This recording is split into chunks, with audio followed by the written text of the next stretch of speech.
menyikapi dinamika perpolitikan saat ini disampaikan sebagai berikut. Sebagaimana diketahui bahwa pada tanggal 13 Agustus 2023, Partai Gerindra dan Partai Kebangkitan Bangsa atau PKB telah menerima Partai Golkar dan Partai Amanat Nasional yang memberikan dukungan kepada Prabowo Subianto sebagai calon presiden 2024.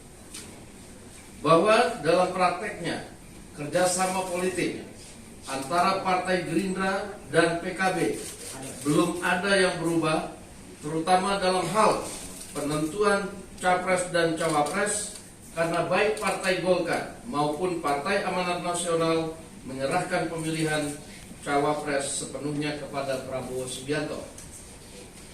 Penamaan Koalisi Indonesia Maju terjadi spontan pada perayaan HUT PAN pada hari Selasa tanggal 29 Agustus 2023 di Hotel Sultan, karena Pak Prabowo melihat ada penambahan dua partai dalam koalisi, yaitu PAN dan Golkar setelah sebelumnya PBB, sehingga diberi nama Koalisi Indonesia Maju.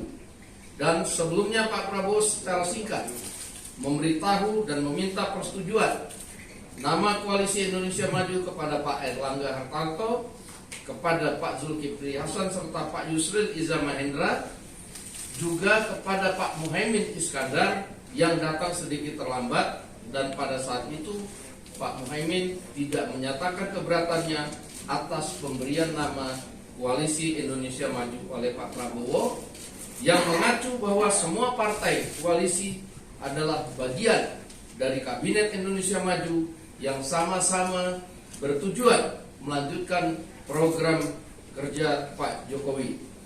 Sehingga pemilihan nama itu langsung diumumkan saat kata sambutan dari Pak Prabowo pada HUT Partai Amanat Nasional.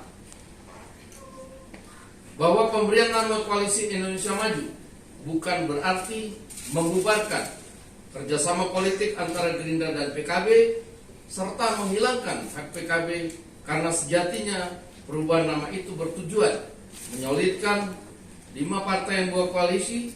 Bahkan dalam pidatonya Pak Prabowo menyampaikan soal cawapres akan dibicarakan bersama dengan cara bermusyawarah mufakat, serta secara khusus akan dibicarakan bersama-sama dengan Pak Muhaimin.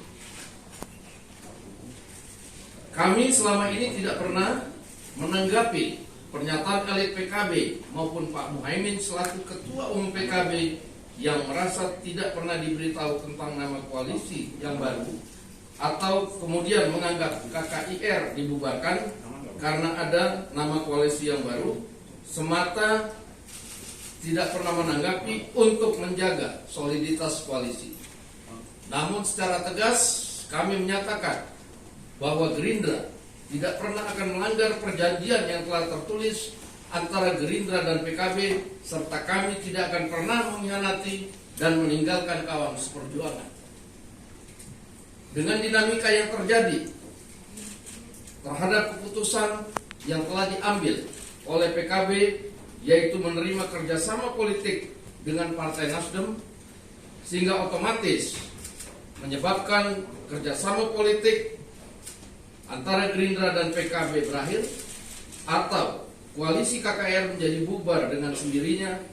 Pada prinsipnya kami menghormati, mengucapkan selamat berjuang, serta mengajak PKB untuk bersama-sama menjaga iklim pemilu yang akan datang dengan sejuk dan damai, agar pemilu 2024 berlangsung aman dan lancar. Demikian. Assalamualaikum.